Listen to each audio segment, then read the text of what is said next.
There's one other issue, and I'm not sure how Republicans will stand on this, but this is an issue I will talk about also, and I think it will bring new people to us as a party. It's kind of like with health care. With health care, I was absolutely opposed to the government taking over it. But as Republicans, we don't need to make the mistake of not saying there's a problem.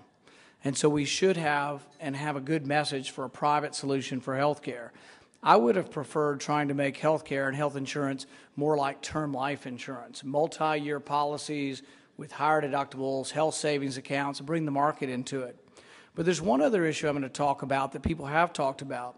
I mentioned McCain-Feingold. It was clearly unconstitutional because it limited, when I had a tax group, it limited my speech. I wasn't allowed to advertise or mention anything about a candidate and their vote on taxes within 60 days of the election.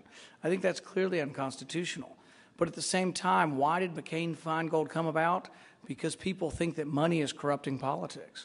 And I tend to agree that money corrupts politics. But I think there's a way to fix it by going to the source of where the corruption is. I think the corruption is that people get federal contracts and then they take the tax money that's coming to them and they take the first portion of it and they hire a lobbyist to go ask for more. So I don't like my taxpayer dollars going to pay for lobbyists that then ask for more. So I think you could limit political activity by limiting people who get federal contracts voluntarily. What they would do is they would sign in their contract, maybe over a certain amount. Let's say you get $1 million contract. A clause in the contract would simply say, I agree not to lobby Congress during the terms of my contract. And there is some precedent for that. Federal workers are limited by what they can do in campaigns through the Hatch Act. Our military, while we're incredibly proud of them, we still tell them they can't campaign in their uniforms.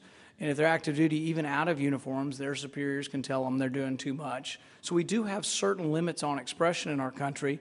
All I'm saying is let's limit the people who get federal contracts, but let's do it voluntarily through the contractual process. But I think this is once again part of good government issues that don't divide people, that are not wedge issues, that bring new people to our party, but show that we understand that there's a problem.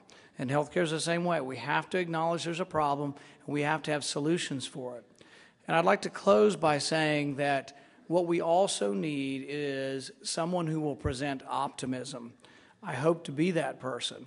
You know, one of the things Reagan talked about is there was an old Soviet propaganda film, and it showed a building in a poorer part of town with the windows broken out, and the Soviets would say, this is what America's doing, you know, this is the way they treat their poor.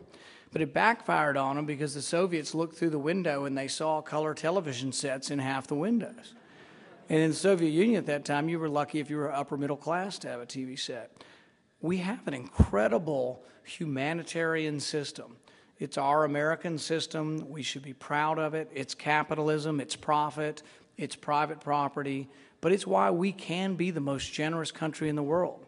In my town, wasn't a lot of money, but some people got together. A friend of mine was an attorney, got together, and they did something for Haiti. But you don't see Cuba sending money to Haiti because they have no excess wealth to send anywhere because their system doesn't work. In the Cold War, the engine of capitalism defeated the engine of socialism. Let's be proud of it. Let's be proud of our American system, but let's have optimism that our policies will create jobs. I mean, Obama's answers, what, we're going to end unemployment with census workers? You know? But I think our American way of life, our system, our economic system, brings the greatest amount of wealth to the greatest amount of people. It's the most humanitarian system known to man. And if I'm given the chance, I will defend it to the end. Thank you very much for allowing me to speak.